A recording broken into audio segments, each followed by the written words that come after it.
Hello friends, आज की class में हम लोग डीएलएड थर्ड सेमेस्टर मैथ का जो चैप्टर नंबर 1 था यानी अनुपात और समानुपात उसके एक्सरसाइज को सॉल्व करेंगे।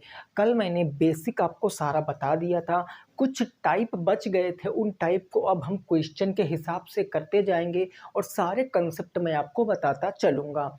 तो आइए शुरुआत करते हैं आज के पहले प्रश्न से। पहला प्रश्न देखो, मैंने यहाँ पर लिख दिया है कि यदि 2a बराबर 3b और बराबर 4c है तो a अनुपात b अनुपात c का मान आपसे पूछे है। इस क्वेश्चन की बहुत सारी ट्रिक हैं, तो ट्रिक आपको नहीं लगाना है, मेरी बात को अच्छे से समझना। ट्रिक आपको बिल्कुल भी नहीं लगाना है क्योंकि ट्रिक के नंबर आपको नहीं मिलेंगे। आप कॉन्सेप्ट से लगाएंगे, स्टेप बाय स्टेप लगाएंगे, आपको तभी पूरे नंबर मिलेंगे। तो जब ऐसा प्रश्न आएगा आप क्या करोगे, आपको समझना है। जब भी कभी ऐसा प्रश्न आएगा आपको कुछ नहीं करना है, इनको पहले एज इट इज आप लिख लो। तो हमने लिखा 2a बराबर कितना दिया गया है 3b और बराबर कितना दिया गया है 4c। अब इनके बराबर कोई एक कांस्टेंट वैल्यू मान लो, कोई भी एक कांस्टेंट वैल्यू मान लो। तो सपोज दैट हम क्या करते हैं, x मान लेते हैं इसके बराबर। अब चूंकि ये सारे बराबर हैं तो इनके अलग अलग बराबर इंडिविजुअल भी बराबर x होगा। यानी मैं कह सकता हूँ कि 2a बराबर भी क्या होगा, x होगा, और 3b बराबर भी क्या होगा, x होगा, और 4c बराबर भी क्या होगा, x होगा। आप कहोगे जी बिल्कुल होगा। अब 2 और यहाँ 3 और यहाँ ये सब मल्टीप्लाई में लिखे हैं, यानी a की वैल्यू यहाँ से मैं निकालूंगा तो ये आ जाएगा x/2, क्योंकि 2 इंटू में उधर जाएगा तो डिवाइड में हो जाएगा। बिल्कुल इस प्रकार हम b की वैल्यू निकालेंगे तो ये आ जाएगा x/3। ऐसे हम c की वैल्यू निकालेंगे तो आ जाएगा x/4। अब इतना स्टेप करने के बाद आपको क्या करना है, जो डिनोमिनेटर में है, देखो 2 है, 3 है और 4 है, जो हर में है इनका आपको एलसीएम ले लेना है। तो 2, 3 और 4 का जब आप एलसीएम लोगे तो 2, 3 और 4 का आप एलसीएम लोगे तो इसका एलसीएम भाई कैसे निकालते हैं, तो फैक्टर करके निकालते हैं।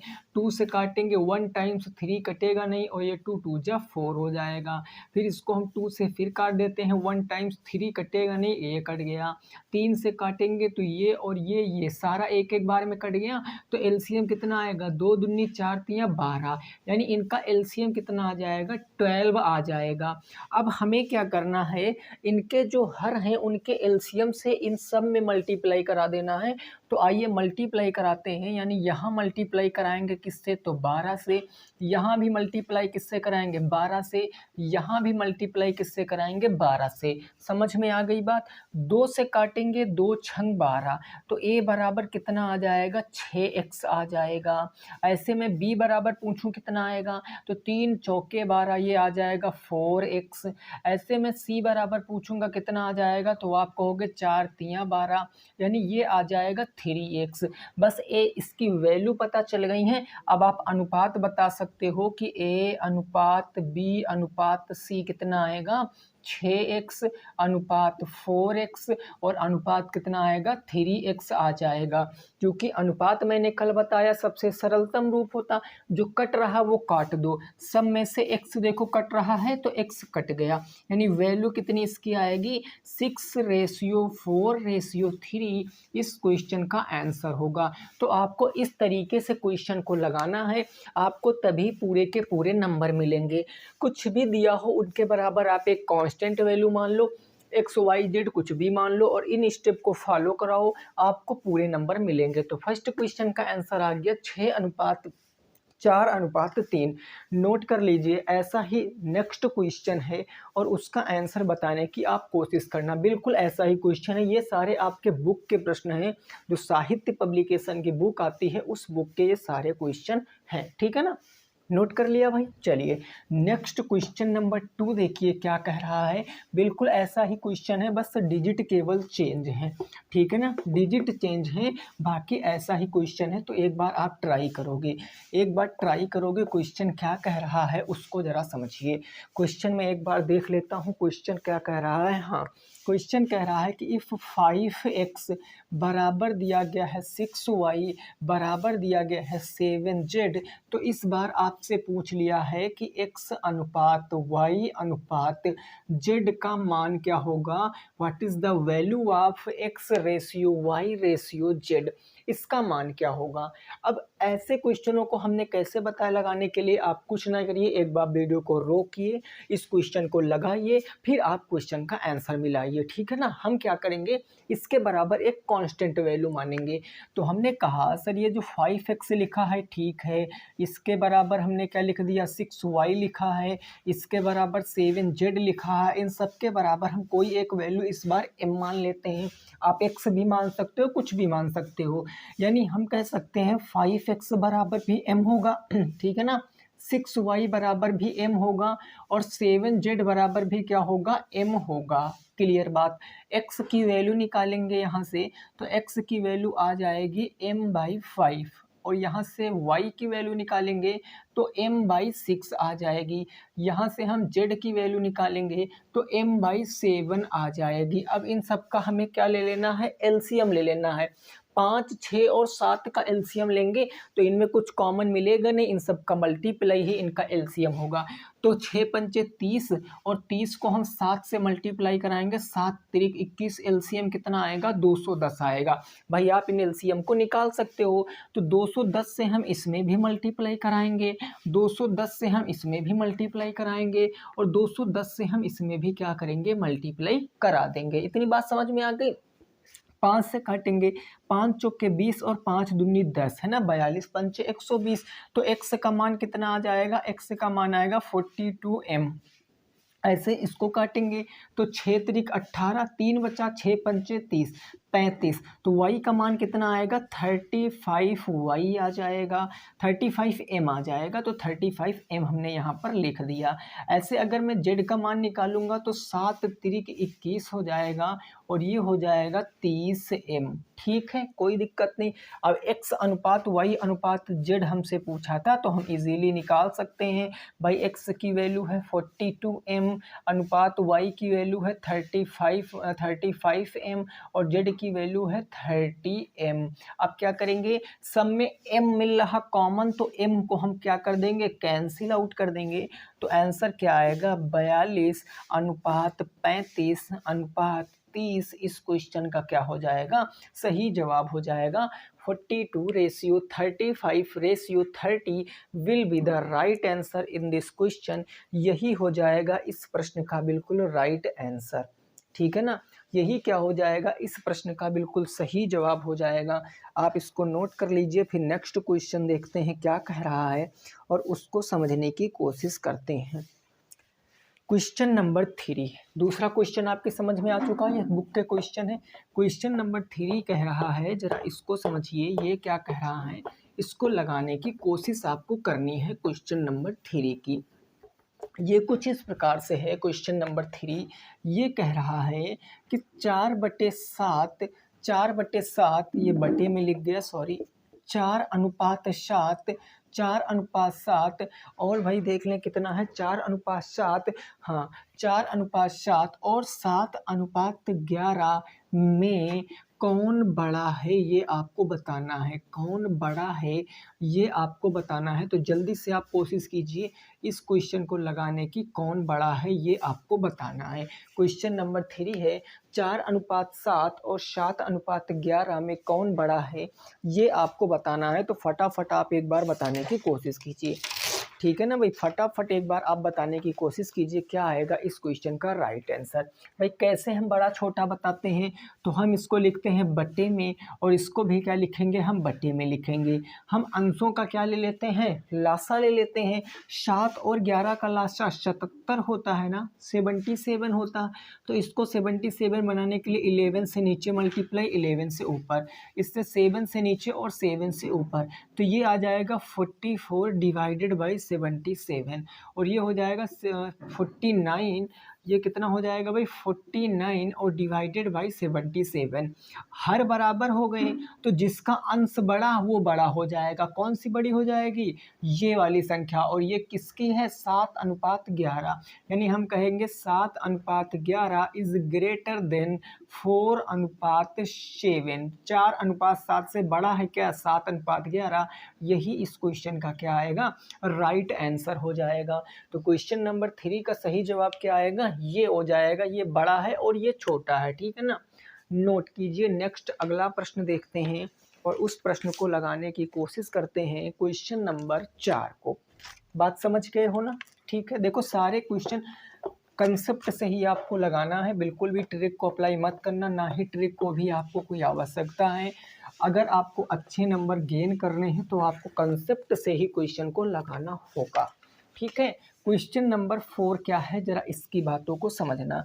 ये कह रहा है कि यदि ए अनुपात बी दिया है आपको 2:3 और बी अनुपात सी आपको दिया है कितना? 7:9। तो आपसे पूछा है तो ए अनुपात सी का मान बताओ। ए अनुपात सी का मान बताओ, ये क्वेश्चन में पूछा है। एक बार ट्राई करो, इस क्वेश्चन को बताओ ये कहाँ से क्वेश्चन कैसे लगाओगे। ये सारे मैं फिर से बता दूं, ये सारे आपके साहित्य पब्लिकेशन के बुक के जो क्वेश्चन हैं, जो साहित्य पब्लिकेशन की बुक आती है उस बुक के ये सारे प्रश्न मैं आज करा रहा हूँ। तो आपके पास अगर बुक नहीं है तो आप नोट भी कर सकते हो, इजीली आप सारे क्वेश्चन लगा पाओगे परीक्षा हॉल में, ठीक है ना। चलिए अब इस क्वेश्चन को कैसे लगाते हैं। सर कुछ नहीं करना है, हमें क्या करना है, देखना है किसकी वैल्यू बताना, ए सी। चूंकि यहाँ 3 दिए गए हैं तो हम तीनों को लिखेंगे, ए अनुपात बी अनुपात सी। भाई ए की वैल्यू है 2 तो हमने ए के नीचे 2 लिख दिया, बी की वैल्यू है 3 तो बी के नीचे हमने 3 लिख दिया।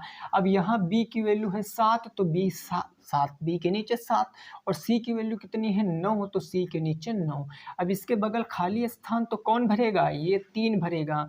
इसके बगल खाली स्थान तो कौन भरेगा? ये भरेगा 7। अब इनका मल्टीप्लाई कराओ, चूंकि आपसे क्या पूछे है, ए अनुपात सी ही पूछे है, तो चाहे तो आप बी को इग्नोर कर दो, बी को ना निकालो क्योंकि बी को पूछे नहीं है, या फिर आप निकाल भी सकते हो, लास्ट में आंसर दे सकते हो। ये हो जाएगा 7 दूनी 14, ये हो जाएगा 7 त्रिक 21 और ये हो जाएगा 9 तियां 27। कोई प्रॉब्लम नहीं है ना। आपसे पूछे है ए अनुपात सी का मान, तो ए अनुपात सी क्या होगा? ये ए की वैल्यू हो गई 14 और ये ए की वैल्यू हो गई 27। चूंकि ये एक नंबर से कट नहीं रहे भाई, ये 2 से कट रहा है तो ये 2 से नहीं कट रहा, ये 3 और 9 से कट रहा तो ये 3 और 9 दोनों से नहीं कट रहा, तो यही क्या हो जाएगा? आंसर हो जाएगा। 14:27 क्या हो जाएगा? क्वेश्चन का सही जवाब हो जाएगा। अब इसके बाद जो क्वेश्चन आएगा उसमें आप थोड़ा सा कंफ्यूज हो गए, तो उसका भी तरीका मैं आपको बताऊंगा, क्योंकि मैं बेसिक से बताता हूं तो हर एक टाइप आपको लेकर चलूंगा। क्वेश्चन नंबर 4 आपकी समझ में आ गया? कोई दिक्कत नहीं ना। नेक्स्ट देखो अगला प्रश्न क्या कह रहा है, उसको समझने की कोशिश कीजिए। देखो भाई, अब अगला क्वेश्चन है कि x अनुपात y बराबर 11:13, z अनुपात x बराबर 7:5। तो आपसे पूछा है x अनुपात y अनुपात z का मान। अब आप इस क्वेश्चन में थोड़ा सा प्रॉब्लम खा सकते हो।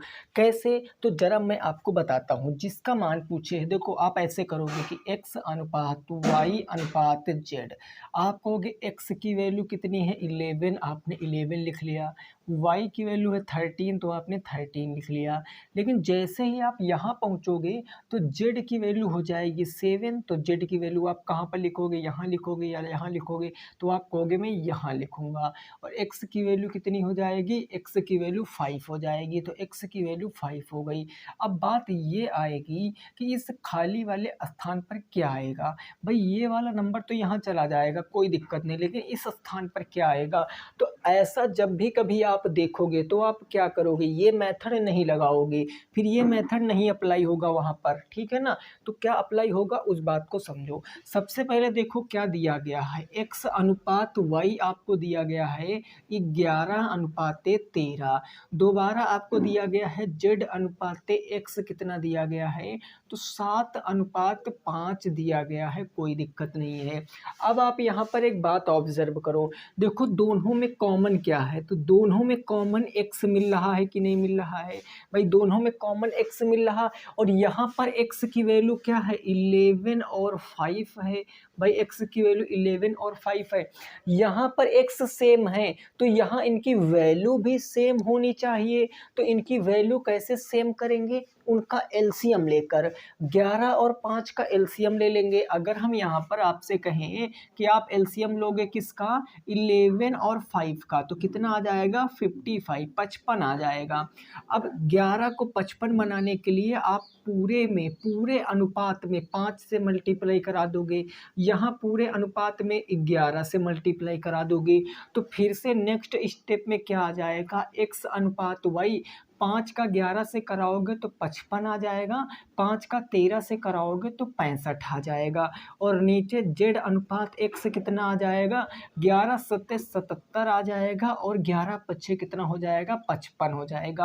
अब आप देखो यहाँ x कॉमन था, यहाँ x की वैल्यू भी क्या हो गई सेम हो गई। अब आप लिख सकते हो यानी x की वैल्यू ये हो जाएगी, y की वैल्यू ये हो जाएगी, z की वैल्यू ये हो जाएगी। क्योंकि x की वैल्यू तो 7 है ना, तो x तो इक्वल है, x बराबर है, तो x को बार बार लिखने की जरूरत नहीं है। तो डायरेक्ट हम रेशियो लिखेंगे x ratio y ratio z is equal to, x का मान यहाँ कितना है 55 है, y का मान कितना है 65 है और z का मान कितना आ जाएगा भाई, z का मान आ जाएगा 77। ये क्वेश्चन का राइट आंसर होगा 55, 65, 77। इस क्वेश्चन का क्या आ जाएगा, बिल्कुल सही जवाब आ जाएगा। इस तरीके के क्वेश्चनों में आपको ऐसे ही लगाना है। और ये कब लगेगा, देखो वो मेथड, ये वाला मेथड कब लगता है, जब जिस पर वैल्यू खत्म हो उसी से शुरू हो। जैसे यहाँ जेड एक्स था, यहाँ अगर वाई होता तो इस क्वेश्चन को हम आसानी से लगा सकते थे। जिस पर खत्म उसी पर शुरू, तो ये मेथड लग जाएगा। लेकिन जिस पर खत्म है उससे नहीं शुरू है तो आपको ये मेथड लगाना पड़ेगा। नोट कर लो, ऐसा ही नेक्स्ट क्वेश्चन है उसको लगाने का प्रयास करो, ठीक है ना। इसको नोट कर लो, बिल्कुल ऐसा ही नेक्स्ट क्वेश्चन है उसको लगाने की कोशिश करो। देखो क्या आप उस क्वेश्चन को लगा पाते हो, एक बार आपको कोशिश करना है, ठीक है भाई। चलिए 6 नंबर, क्वेश्चन नंबर 6 बिल्कुल ऐसा ही प्रश्न है। कुछ आपको करना नहीं है, आपको देखना है क्या आप उस क्वेश्चन को लगा पाते हैं या नहीं लगा पाते हैं। क्वेश्चन नंबर 6 देखो क्या कह रहा है। क्वेश्चन नंबर 6, ये क्वेश्चन आपसे कह रहा है कि यदि a अनुपात b बराबर, मैं दे दूं आपको 5:6, a अनुपात b बराबर 5:6, और मैं इस बार दे दूं a अनुपात के d बराबर, मैंने दे दिया कितना a अनुपात d 6:7। तो मैं आपसे पूछूं कि a अनुपात b अनुपात c का मान कितना होगा, a अनुपात b अनुपात c का मान कितना होगा। अब क्वेश्चन आपके सामने ऐसे आएगा, आपने क्वेश्चन को पढ़ा, आपने यहाँ पर देखा कि b पर ख़त्म हुआ था लेकिन शुरू तो a से हुआ है, मतलब वो मेथड नहीं लगेगा। तो कौन सा मेथड लगेगा, वैल्यू बराबर करके। तो हम लिखते हैं कि जो हमें a अनुपात b है वो कितना दिया गया है 5:6 दिया गया है। फिर हमें दिया गया है a अनुपात d, वो कितना दिया गया है भाई 6:7 दिया गया। आप देखो दोनों में क्या कॉमन है, दोनों में a कॉमन है, तो यहाँ भी a की वैल्यू क्या होनी चाहिए, बराबर होनी चाहिए। तो a की वैल्यू बराबर करने के लिए क्या करेंगे, 5 और 6 का एलसीएम लेंगे। तो अगर मैं 5 और 6 का एलसीएम आपसे पूछूं कि 5 और 6 का एलसीएम क्या होगा, आप कहोगे सर 30 होगा, 30 हो जाएगा। तो 5 को 30 बनाने के लिए 6 से मल्टीप्लाई, तो पूरे हमें अनुपात में 6 से मल्टीप्लाई कराना पड़ेगा। 6 को 30 बनाने के लिए 5 से मल्टीप्लाई कराना पड़ेगा। इतनी बात आपकी समझ में आ गई। तो नेक्स्ट स्टेप हमारा क्या होगा कि a:b कितना आ जाएगा 6 5 जा 30 रेशियो 6 6 जा 36 आ जाएगा। बात क्लियर हो गई। सेकंड आपका a:d कितना आ जाएगा, तो आप कहोगे 5 6 जा 30 और 5 7 जा 35। अब देखो आप a और a दोनों सेम हो गए ना। अब डायरेक्ट आप वैल्यू लिख दो कि a:b:c कितना आ जाएगा। a के सामने a की वैल्यू 30, b के सामने b की वैल्यू 36 और d के सामने d की वैल्यू कितनी आ जाएगी 35 आ जाएगी। अब ये एक नंबर से कोई कट नहीं रहे हैं, तो बस यही आंसर हो जाएगा। आपको इस चीज़ का विशेष रूप से ध्यान रखना है कि अगर ये किसी एक नंबर से डिवाइड हो रहे हैं तो आपको क्या करना है, डिवाइड कर देना, क्योंकि रेशियो क्या होता है, सिंपलेस्ट फॉर्म होता है, सरलतम रूप होता है। तो रेशियो को हमें क्या कर देना है, अगर वो कट रहे हैं किसी एक नंबर से तो कट कर देंगे। चूँकि 30 और 36 2 से कट रहा लेकिन 35 नहीं कट रहा है तो काम खत्म। 30 और 35 5 से कट रहा लेकिन 36 5 से नहीं कट रहा तो ये भी बात आगे नहीं बढ़ेगी। बाकी ये हम 3 से काट नहीं सकते 35 को, ये 3 से कट जाएगा तो ये नहीं कटेगा ओवरऑल, तो इतने पे ही हम रुक जाएंगे। तो आई होप ऐसा प्रश्न आएगा तो आप कर पाओगे, ठीक है ना। ऐसा प्रश्न आएगा तो आप कर पाओगे। नेक्स्ट क्वेश्चन नंबर 7 देखते हैं, आपकी बुक में है, क्या कह रहा है क्वेश्चन, उसको ज़रा लगाने की कोशिश कीजिए। क्वेश्चन नंबर कौन सा है, तो क्वेश्चन नंबर है आपका 7। ये क्वेश्चन कह रहा है, ये कह रहा कि 8 और 18 का 8, 18 का मध्यानुपात आपसे बताना है, मिड रेशियो बताना है, मध्यानुपात बताओ। अब ये क्वेश्चन बिल्कुल आसान हो जाएगा उन लोगों के लिए जिनको पता है कि मिड रेशियो क्या होता है, मध्यानुपात क्या होता है। तो कल की क्लास में मैंने आपको डायरेक्ट फार्मूला लिखाया था कि जब भी कभी दो वैल्यू देकर आपसे मध्यानुपात पूछेगा तो आप मध्यानुपात का फार्मूला क्या लगाओगे, मध्यानुपात का फार्मूला होता है अंडर रूट के अंदर a इंटू बी, यही तो होता है। a पहला वाला नंबर और b दूसरा वाला नंबर। आप कहोगे जी बिल्कुल, तो ये हमारा हो जाएगा, पहला नंबर है 8 और दूसरा नंबर कितना है 18। तो ये हम फर्दर जब सॉल्व करेंगे तो 8 × 64, 8 × 8 = 6 14 144 हो गया। अब रूट के अंदर 144 आ गया। या तो आपको याद हो कि ये 12 का वर्गमूल होता है, क्योंकि मैंने बताया रूट के अंदर जो भी संख्या होता है उसका हमें वर्गमूल निकालना पड़ता है।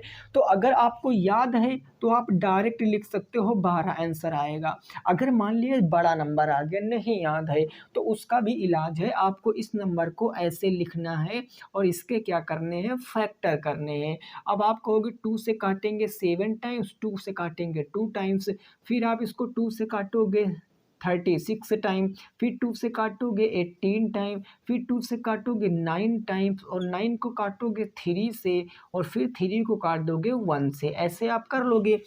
दो दो के पेयर बनाओ, जब भी इसके अंदर आपको बाहर निकालना हो संख्या तो दो दो के पेयर बनाओ।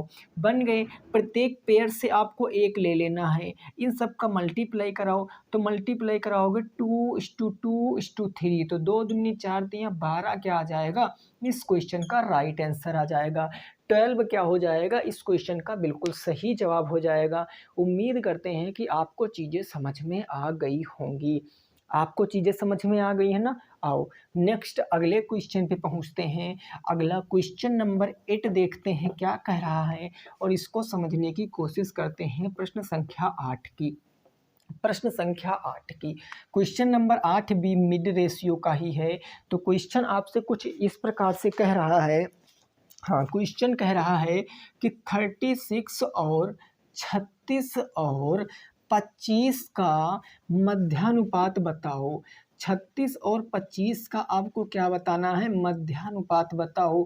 मिड रेशियो आपको बताना है। आप कैसे इस चीज़ को बता सकते हो, 36 और 25 का मध्यानुपात क्या होगा। तो आप कहोगे सर कुछ नहीं है, हमको पता है कि ये नंबर क्या है, ए है, और ये नंबर क्या है, बी है। अब मैं आपको यहाँ पर एक चीज़ सिखाऊंगा, आप उसको अप्लाई करोगे तो आपका काम थोड़ा आसान हो जाएगा। भाई मध्यानुपात क्या होता है, आप कहोगे जी अभी आपने बताया मध्यानुपात होता है √a इंटू बी होता है। ठीक है जी, तो ए वाला नंबर क्या है, ए वाला नंबर है 36 और बी वाला नंबर कितना है 25 है। तो अब आप इसको पहले इंटू कराने की ज़रूरत नहीं है, पहले आप देख लो यहाँ पर कि आप 36 को क्या कह सकते हो, जो 36 है इसके स्थान पर आप 6 × 6 लिख सकते हो। बोलो 36 के स्थान पर आप 6 इंटू 6 लिख सकते हो, इंटू का चिन्ह है। 25 को आप 5 इंटू 5 लिख सकते हो। आप मल्टीप्लाई कराने की कोई ज़रूरत नहीं है। जब ऐसा क्वेश्चन आ जाए तो आपने देखा कि इसका भी एक पेयर बन रहा है, इसका भी एक पेयर बन रहा, और हमें पता है कि रूट के अंदर जो भी नंबर होता है अगर उसमें 2 का एक पेयर बन रहा तो उस एक संख्या को बाहर निकाल लेते हैं, यानी इस 6 को बाहर निकाल लेंगे और इंटू 5 को बाहर निकाल लेंगे, तो 6 पंचे क्या हो जाएगा, 30 इस क्वेश्चन का राइट आंसर हो जाएगा। आप इसका मल्टीप्लाई कराओगे तो 900 आएगा और 900 का वर्गमूल निकालोगे तो 30 ही आ जाएगा। तो आप देख सकते हो क्वेश्चन का आंसर कितना आएगा, 30 इस क्वेश्चन का बिल्कुल राइट आंसर हो जाएगा। 30 क्या हो जाएगा, इस क्वेश्चन का बिल्कुल सही जवाब हो जाएगा। आई होप आपको चीज़ें बिल्कुल समझ में आ गई होंगी, ठीक है ना। आज हम इस टाइप के सारे क्वेश्चनों को कर लेंगे, उसके बाद हम लैंग्वेज वाले क्वेश्चनों को, आज लैंग्वेज वाला एक ही 2 प्रश्न है तो टेंशन मत लेना, लैंग्वेज वाले प्रश्नों में टाइम लगेगा समझाने में। आपको मैं बताया था 4 से 5 क्लासों में आपका चैप्टर ख़त्म करूँगा, तो बिल्कुल मैं 4 से 5 क्लासों में ही चैप्टर आपका ख़त्म करूँगा। क्वेश्चन नंबर 9 आपसे कह रहा है कि 25 इंटू 5 क्वेश्चन है, 25 और 5 का थर्ड रेशियो बताना है, तृतीयानुपात बताना है कि तृतीयानुपात क्या होगा। एक बार आप बताने की कोशिश कीजिए कि तृतीयानुपात क्या होगा इन दोनों संख्याओं का।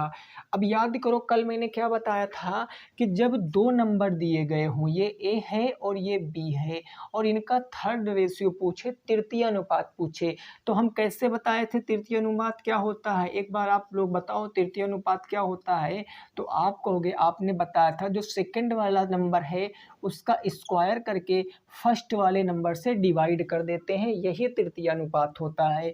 बिल्कुल होता है। तो बी के स्थान पर 5, तो 5 इंटू 5 यानी 5 का हम स्क्वायर भी कह सकते हैं, और फर्स्ट वाला नंबर कितना है 25 है, तो 5 का स्क्वायर हो गया 25, और नीचे कितना हो गया 25, 25 से 25 खत्म, तो राइट आंसर कितना आ जाएगा 1। इस क्वेश्चन का सही जवाब आ जाएगा। इस क्वेश्चन का सही जवाब कितना आ जाएगा 1 आ जाएगा। आपको मध्यानुपात और तृतीयानुपात का फार्मूला अच्छे से लर्न होना चाहिए, ये बहुत फ्यूचर तक काम आएंगे आपके। ये आप टेट दोगे, सुपर टेट, सी टेट, कुछ भी दोगे, अगर उसमें क्वेश्चन ऐसा आ रहा है तो आप तुरंत लगा पाओगे, और आते भी हैं, ठीक है ना। तो आप इसको आराम से नोट कर सकते हो। फिर हम देखते हैं अगला क्वेश्चन। अगला क्वेश्चन क्या कह रहा है उसको ज़रा समझते हैं। क्वेश्चन बिल्कुल आसान है, लेकिन अब उस थोड़ा सा लैंग्वेज में काम होगा। लैंग्वेज में क्वेश्चन कहेगा, आसान एकदम क्वेश्चन है लेकिन लैंग्वेज है, ठीक है ना। तो क्वेश्चन नंबर 10 ये कह रहा है कि दो संख्याओं का अनुपात, दो संख्याओं का आपको क्या दिया गया है, अनुपात दिया गया है। कितना अनुपात दिया गया है, तो 8:5। दो संख्याओं का अनुपात 8:5 है। यदि छोटी संख्या, यदि छोटी संख्या आपको दी गई है कितनी, 12.5, छोटी संख्या 12.5 है, तो आपसे पूछा है तो बड़ी संख्या बताओ, बिगेस्ट नंबर बताओ, बड़ी संख्या क्या होगा, ये आपसे क्वेश्चन पूछे हैं। देखो इसको लगाने को हम लोग एक ही लाइन में लगा सकते हैं, लेकिन आपको पूरे मेथड से लगाना है तो इसके लिए आपको क्या करना पड़ेगा, जब भी कभी अनुपात आपको दे और आपको उसकी तुलना कराए, आपको डिफरेंस दे दे, आपको मल्टीप्लाई दे दे, आपको ऐड दे दे, एक नंबर दे दे, दोनों नंबर दे दे, कुछ भी दे दे, आप वेरिएबल ऐड कर लेना। जो भी अनुपात है इसमें आप x मान लोगे, ठीक है ना। तो आप कहोगे हमारा जो फर्स्ट रेशियो है, इस क्वेश्चन को मैं सॉल्व कर रहा हूँ, देखना जो फर्स्ट हमारा नंबर है वो पहले तो मैंने माना कि 8 है, और सेकंड नंबर हमारा कितना हो जाएगा, वो 5 हो जाएगा। अब ये नंबर है, इसको हम इसमें एक कोई ना कोई राशि ऐड कर लेंगे चर वाली, तो 8x और 5x हो गया, ये 8x 5x हो गया।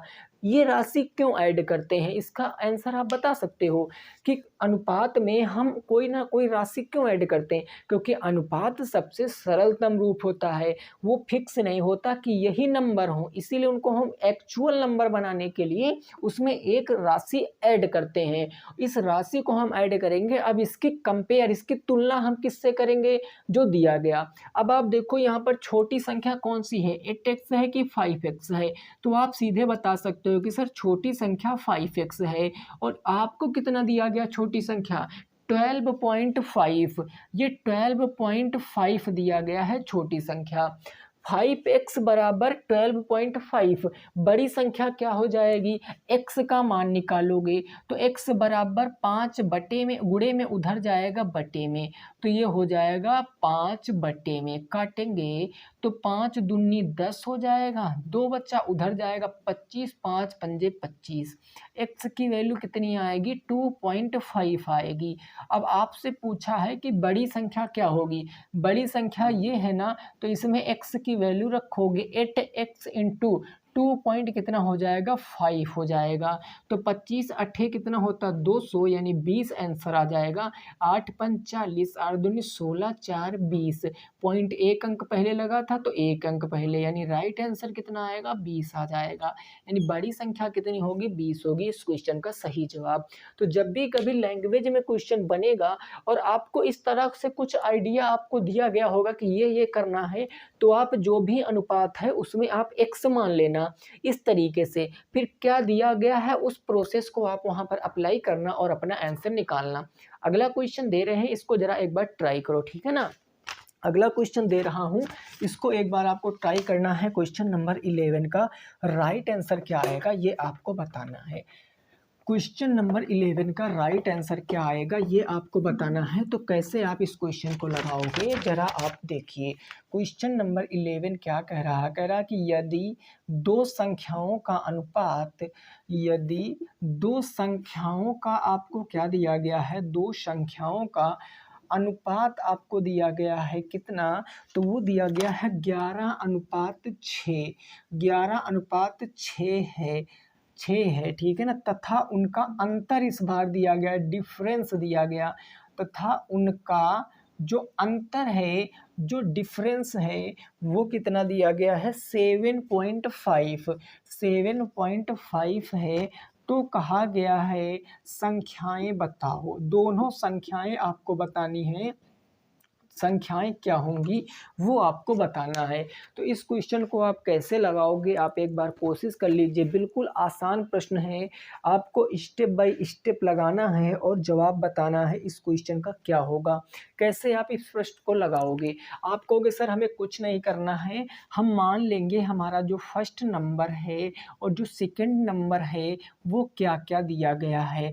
आप कहोगे फर्स्ट नंबर का अनुपात दिया गया है 11, सेकंड का 6, तो इसमें एक राशि मानेंगे 11 और 6, यही मानेंगे। अब प्रश्न के अनुसार क्या कह रहा है?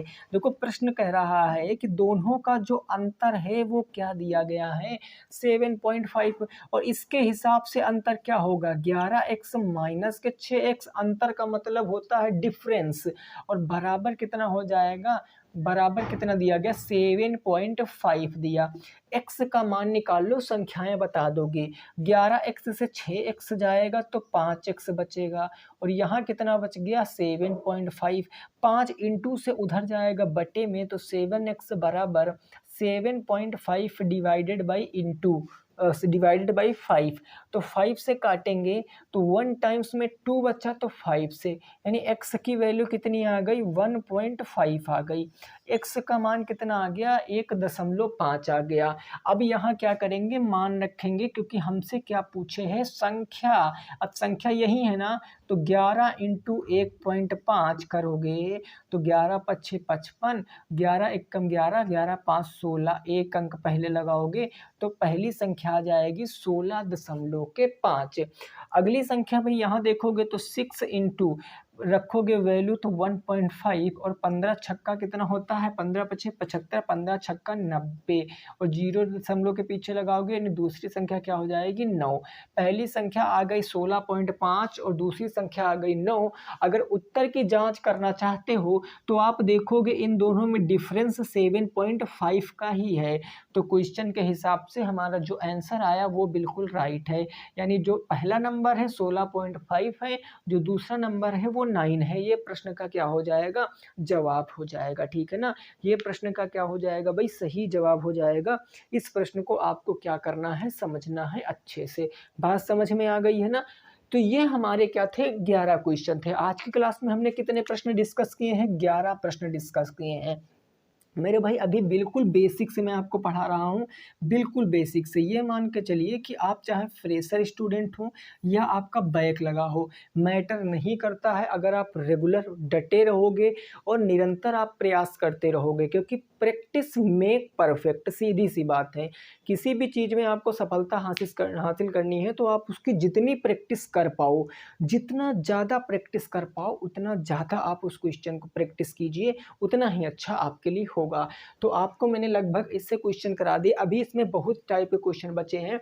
अब कल की क्लास में आप देखना कि क्वेश्चनों का लेवल बढ़ जाएगा थोड़ा सा, लेकिन हमारे तरीके यही रहने वाले हैं, इसीलिए मैं आपको टाइप वाइज चीज़ें पढ़ा रहा हूँ। तो 11 क्वेश्चन हमारे डिस्कस हो चुके हैं। कल की क्लास में हम पहुंचेंगे, आगे के प्रश्नों को डिस्कस करेंगे। वीडियो आपको कैसी लगी है ज़रूर बताना है कमेंट बॉक्स में।